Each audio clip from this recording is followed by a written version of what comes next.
펑션에 save nskeyed unachive라고 하는 클래스를 이용해서 읽어드린 것처럼 여기에서는 nskeyed archive에다가 archive root 오브젝트 하나의 오브젝트를 저장하는 거예요. 그래서 저장해야 될 데이터가 많다면 딕셔너리든지 어레이든지 하나의 오브젝트로 묶어내서 그 오브젝트를 저장해야 됩니다.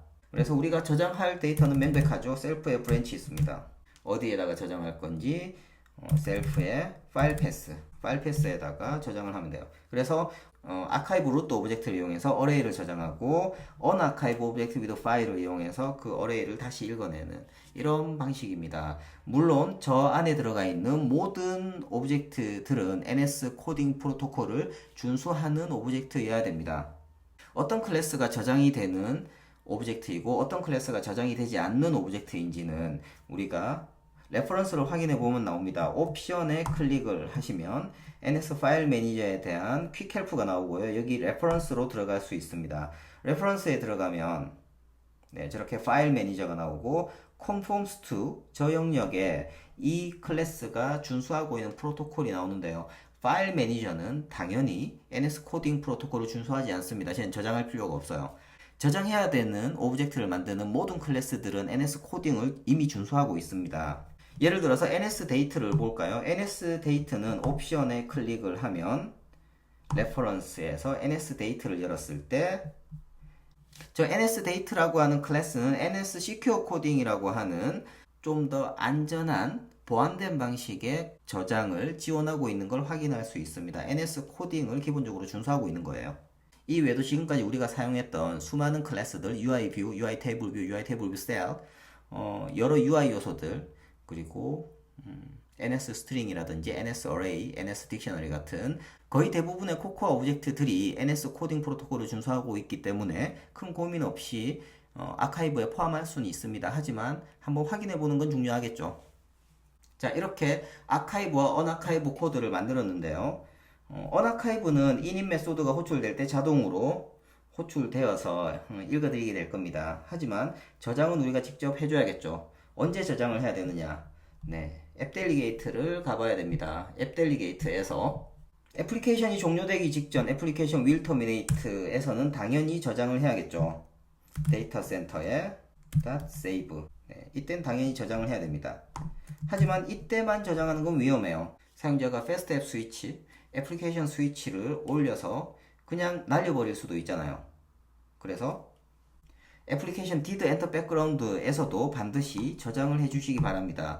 사용자의 데이터는 굉장히 중요하잖아요. 그래서 가능한 자주 저장을 해주시는 게 좋아요. 그래서 우리는 reservation list view controller에서 새로운 아이템이 추가될 때 이때도 한번 저장해 주도록 하겠습니다. 가능한 저장을 자주 해주시는 게 좋죠. 우리의 데이터 센터에서 브레이크 포인트를 걸어 보도록 하겠습니다. init에서 브레이크 포인트를 걸고요. 그리고 앱 델리게이트에서 애플리케이션 did enter background에서 브레이크 포인트를 걸고 저 애플리케이션 will terminate는 정상적인 방법으로는 호출할 수 없고요. plist에서 애플리케이션 does not run in background라고 하는 애플리케이션이 백그라운드 모드가 필요 없다라고 하는 plist 세팅을 해줘야지만 will terminate를 받을 수 있을 거예요. 그래서 will terminate에서 구현한 걸 테스트하고 싶으시면 plist 값을 설정하시기 바랍니다. 자, 이렇게 몇 군데에다가 브레이크 포인트를 걸고 실행해 보도록 할게요. 실행. 지금 데이터 센터에 init 메소드가 호출되었고요. 한 단계를 진행해 보면 지금 처음이기 때문에 파일이 없죠. 파일이 없어서 디폴트 데이터가 호출되어서 새롭게 데이터가 만들어졌을 겁니다.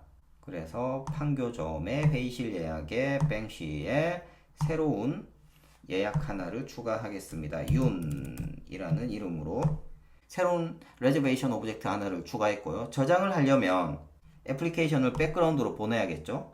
애플리케이션을 백그라운드로 보내면 애플리케이션 did enter background가 호출되면서 저장을 할 겁니다. 저장이 됐어요. 자, 그럼 애플리케이션을 종료하고요. 새로 실행해 보도록 하겠습니다. 파일이 있으므로 NSKeyed unarchive를 이용해서 파일을 읽어내는 코드로 들어갔죠. 읽어내서 branches로 넣어줬고요. 저 branches 아래에 있는 모든 데이터들이 읽어졌을 겁니다. 판교점의 회의실 예약에 뱅시에 들어가면 아까 제가 만들었던 reservation 오브젝트 하나가 그대로 언아카이브 된 걸 확인하실 수 있습니다. 네, 이렇게 우리가 좀 복잡한 오브젝트 그래프를 저장해야 한다라고 하면 아카이브를 하셔야 되고요. 아카이브를 할 때는 NS 코딩이라고 하는 프로토콜을 준수해야 된다. 그리고 NS 키드 아카이버와 NS 키드 언아카이버를 이용해서 저장하고 읽어낼 수 있다라는 거. 그리고 사용자 데이터는 굉장히 중요하니까요. 가급적 자주 저장해 주시기 바랍니다. 네, 이렇게 아카이브를 마치도록 하겠습니다.